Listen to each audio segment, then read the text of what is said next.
Hello class, आज हम पढ़ेंगे डेप्रिसिएशन का पार्ट नंबर सिक्स और आज सीखेंगे हम WDV मेथड। आपको पता है SLM में हम क्या करते हैं, ओरिजिनल कॉस्ट पे डेप लगाते हैं और WDV में हम उस पे डेप लगाते हैं जो वैल्यू बचती है आफ्टर डेप्रिसिएशन। जैसे कि कोई भी चीज है, जैसे कि 1000 रुपए की 10,000 रुपए की चीज थी, उस पर डेप लगाना है 10% पर एनम। ठीक है, यहाँ कर लेते हैं SLM मेथड, यहाँ कर लेते हैं WDV।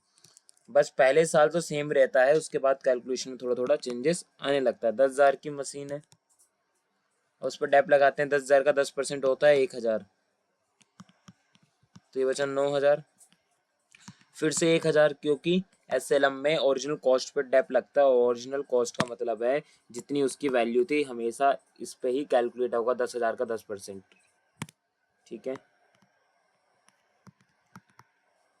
तो आपने क्या देखा, 3 साल बाद उसकी वैल्यू 7,000 है। लेकिन जब हम WDV अपनाते हैं तो उस टाइम पे पहले साल में तो कोई डिफरेंस आता नहीं है। अब जो हमें करना है, जो डेप कैलकुलेट होगा उस 9,000 पे होगा। यहाँ पे क्या था, जो डेप हुआ कैलकुलेट वो 10,000 का 10%। यहाँ पर भी ऐसे ही 10,000 का 10%, और यहाँ पर भी 10,000 का 10%। तो यहाँ पे जो पहले साल है वहाँ पर तो सेम ही है, कुछ ज़्यादा डिफरेंस आएगा नहीं। बट जो नेक्स्ट ईयर आएगा, जब हम दोबारा डेप लगाएंगे उस टाइम हम 9,000 पे लगाएंगे, 9,000 का 10%। ठीक है, तो ये बचेगा 8,100। फिर अगले साल हम इस 8,100 पे डेप लगाएंगे,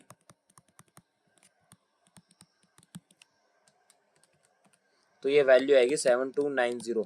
आपने क्या देखा, जब SLM मेथड लगाया हमने तो हमारी वैल्यू आई 7,000। जब हमने WDV लगाया तो हमारी वैल्यू आई 7,290। डिफरेंस सिर्फ इतना है, SLM में जब भी डेप लगेगा वो ओरिजिनल कॉस्ट पे लगेगा, और WDV में जब भी डेप लगेगा वो उसकी वैल्यू पे। जैसे कि फर्स्ट ईयर में तो कुछ है ही नहीं, तो हम 1,00,000 पे लगा देंगे, सॉरी 10,000 पे लगा देंगे। उसके बाद जो घटाने के बाद वैल्यू आएगी, रिमेनिंग वैल्यू 9,000, 8100, 7,290, इन पे डेप कैलकुलेट होता है। ओके, चलो तो क्वेश्चन से समझते हैं। जैसे question number 18, question number question number 18 में बोला है कि एक बॉयलर था जिसको हमने परचेज कराया था, कहाँ से, एब्रोड से, 10,000 रुपये का, और उसके शिपिंग के चार्जेस लग गए 2,000 रुपये, और इम्पोर्ट ड्यूटी 7,000, और उस बॉयलर को सेटअप कराने, मतलब इंस्टॉल कराने का खर्चा 1,000। तो टोटल जो हमारा वैल्यू बढ़ी बॉयलर की वैल्यू,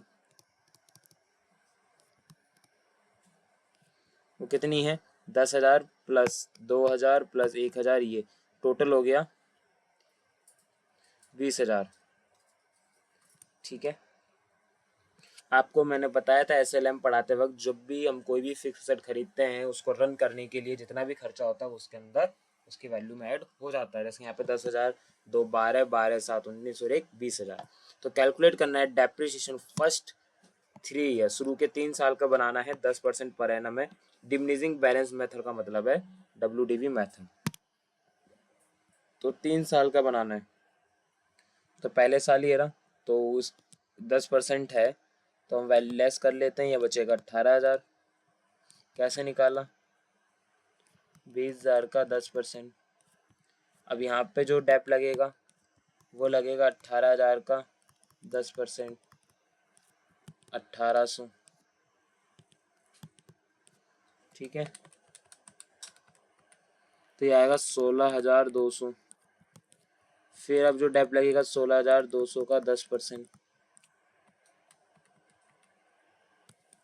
1620, ये आ जाएगा 14,580। तो 3 साल का डेप लग चुका है, 1 साल, दूसरा साल और तीसरा साल। तो जो इसकी वैल्यू आई है 3 साल बाद हमारे पास बॉयलर की क्या वैल्यू रहने वाली है, 14,580। यही हमारा आंसर ही मैच कर रहा है। बैलेंस जो बचेगा 3 साल बाद वो 14,580 बचेगा। ओके, क्वेश्चन नंबर 19,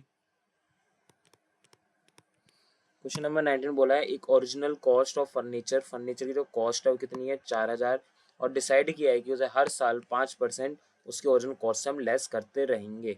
मतलब डेप्रिसिएशन कितना है, 5%। Show the ledger account as it will appear during the first 4 year and show also how the same amount will appear. It was decided to write off 5% on diminishing balance of asset.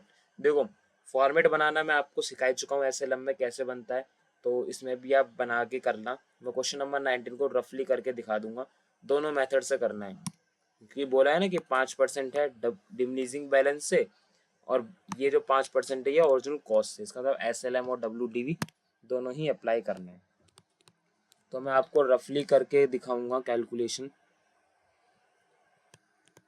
और कितना बनाना है, शुरू के 4 साल का बस। तो मैं आपको रफली कैलकुलेट कर देता हूँ, आप इसका अकाउंट बना के करना। बोले है ना शो द लेजर, साफ साफ, तो आप इसका अकाउंट बना के करना। मैं रफली कर देता हूँ। 4000 5% है, तो 4000 का 5% होता है 200 रुपये। पहले साल तो 200 लगेगा डेप, ठीक है, क्योंकि 4000 का 5%,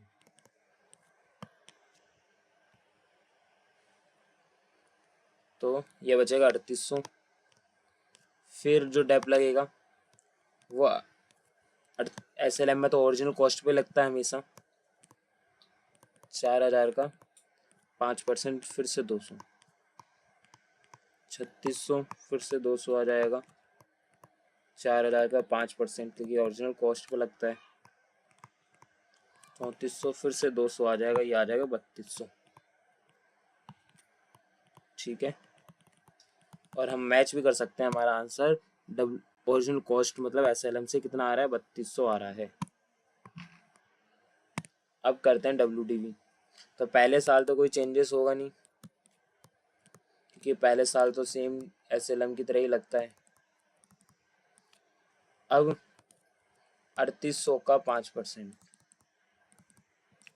तो 3800 का 5% होता है 190।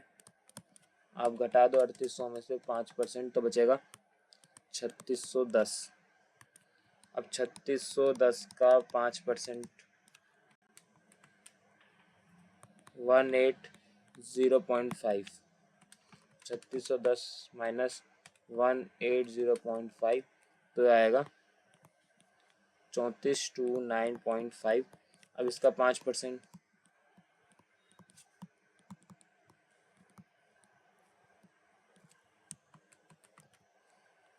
171.475 को लेस कर देंगे,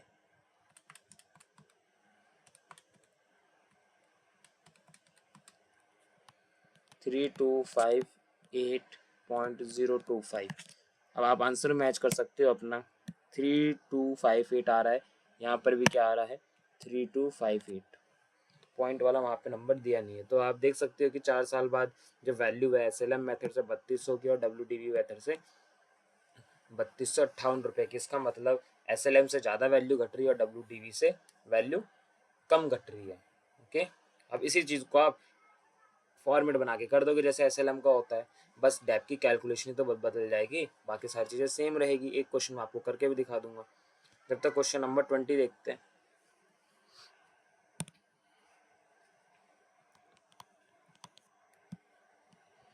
क्वेश्चन नंबर 20 में बोला है कबीर ने एक मशीन खरीदी 25,000 के और 5,000 रुपये उस पर खर्च कर दिए और 1,000 रुपये ब्रोकर को दिए, और मिडल मैन था ब्रोकर उसको 3500 दिए इंस्टॉलेशन के और 500 दिए आयरन पैड के। तो total 25,000 plus 5,000 plus 1,000 plus 3500 plus 500, total value कितनी हो गई 35,000। आगे बोला जो डेप लगेगा वो 10% लगेगा पर एनम डब्ल्यूडीवी मेथड से। आफ्टर 3 साल बाद मशीन को सेल कर दिया 30,500 में और 500 दे दिया कमीशन। 30,500 में सेल करा है और 500 क्या दे दिया कमीशन, किसको ब्रोकर को। तो हमें बताना है कितना प्रॉफिट या लॉस होगा मशीन पे कितने साल बाद, 3 ईयर। तो ठीक है 3 साल तक डेप लगाना है, तो 10% है तो पहले साल तो 3500 ही आ जाएगा। कैसे आएगा 35,000 का 10%, 35,000 का 10% लेस करेंगे तो 31,500, फिर 31,500 का 10% 3150,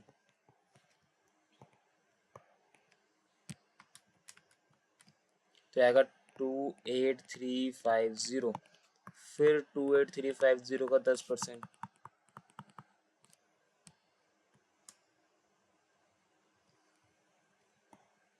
2835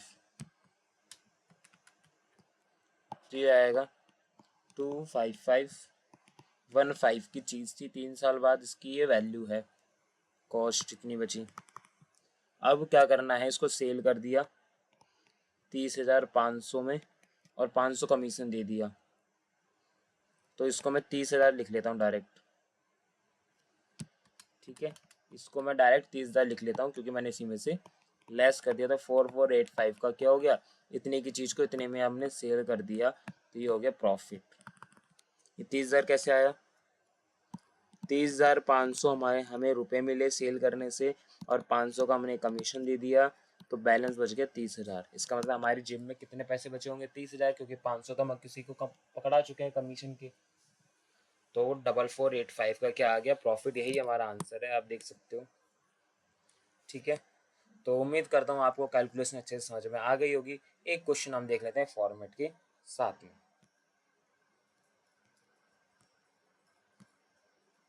ये रख, मैंने फॉर्मेट पहले से रेडी कर रखा है। क्वेश्चन नंबर है 21। लिखा है कि राजेश ने जो है परचेज करी है ऑन 1 अप्रैल 2022 को एक मशीन 6,000 की। 1 अप्रैल 2022 को M1 को परचेज किया है 6,000 की, और 1 अक्टूबर 2022 को एक और मशीन खरीदी 5,000 की। 1 अक्टूबर 22 को M2 को परचेज किया है 5,000 रुपये में, और 1 अक्टूबर 2023 को मशीन बेच दी M1 को 4,000 में। 1 अक्टूबर 2023 को M1 को सेल कर दिया है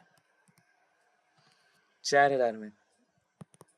डेप्रिसिएशन है 10% पर एनम का, वो भी WDV मेथड से, और हमें एक अकाउंट बना के शो करना है। कब तक, एज्यूम क्लोज ऑन 31 मार्च हमें बनाना है 2024 तक, मतलब 2022 से 23 और 23 से 24, 2 साल का हमें अकाउंट बनाना है।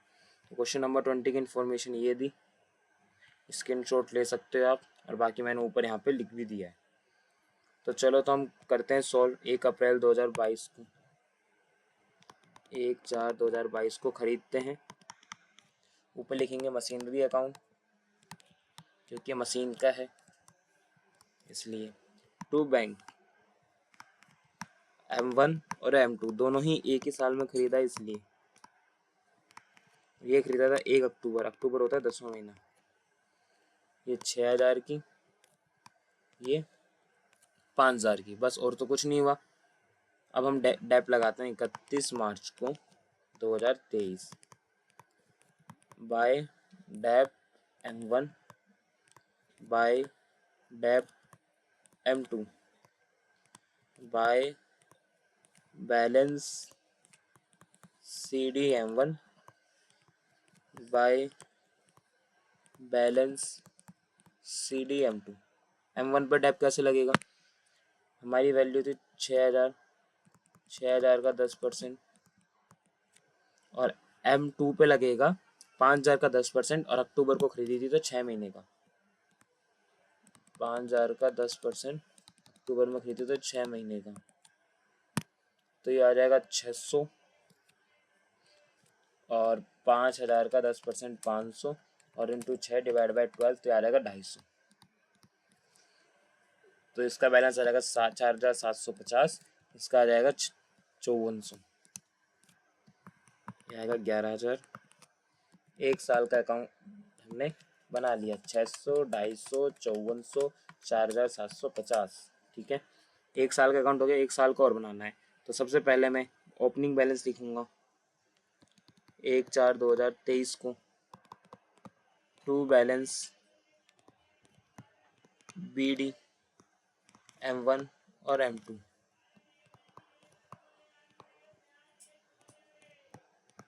तो M1 का बैलेंस कितना है 5400 और इसका है 4750। फिर हमने क्या करा, 1 अक्टूबर 2023 को हमने सेल कर दी, यही करा है ना, 1 अक्टूबर 2023 को हमने सेल कर दिया 4000 में, ठीक है। तो 1 अक्टूबर तक तो ब्याज लगाना पड़ेगा, 1 तारीख 10वां महीना 2023 को बाय डेप्ट M1 पे बाय सेल बैंक के नाम से आएगा, ब्रैकेट में हम सेल लिख सकते हैं M1 को। तो इस पे जो डेप लगेगा वो बचे हुए अमाउंट पे लगता है, आपको पता है WDV में 5400 का 10% अक्टूबर को बेचना है तो 6 महीने का 5400 का 10% इंटू 6 डिवाइड बाई 12 क्या आएगा 270। अब क्या करना है 5400 माइनस 270, तो चीज है 5130 की, ठीक है। 5400 में से हमने 270 घटा दिए तो ये बचे 5130। अब हमने इसको सेल करा है 4000 में, इसमें से 4000 घटा दे तो ये तो हमारा लॉस रहेगा 1130 का लॉस आ गया। तो सेल कितना है 4000 by profit and loss, M1 का लॉस आ गया 1130, बात खत्म। अब बची हुई चीज पे हम डेप लगाते हैं 31 मार्च 2024 को बाय डेप M2 और by balance M2 balance CD, बस इतना ही बनाना है। तो यहाँ पे जो डेप लगेगा वो 4750 पे लगेगा, उसका 10% पूरे साल का, तो 475 आ जाएगा 475। तो 4750 में से अगर हम 10% माइनस कर देते हैं तो आ जाएगा 4275, बस और तो कुछ है नहीं। टोटल कर लेते हैं 5400 प्लस 4750 तो बचेगा 1015 इधर भी इतना आ गया था, हमने सही किया है। 270 प्लस 4000 प्लस 1130 प्लस 475 प्लस 4275, तो हमें 2 साल का बनाना था, हमने बना लिया। 2 साल बाद जो हमारी बैलेंस है मशीन का वो 4275 और लॉस आया है 1130। तो लॉस तो हमारा मैच हो गया 1130 और बैलेंस भी हमारा मैच हो गया 4275 ओके। इस तरीके से आपको ये सवाल कर लेना है। Thank you class. Next class में हम आगे के पार्ट पढ़ेंगे इसके, और 2 से 3 पार्ट में हम चैप्टर को पूरी तरह से अच्छे से फिनिश कर देंगे। Thank you class. Next class में कंटिन्यू करते हैं।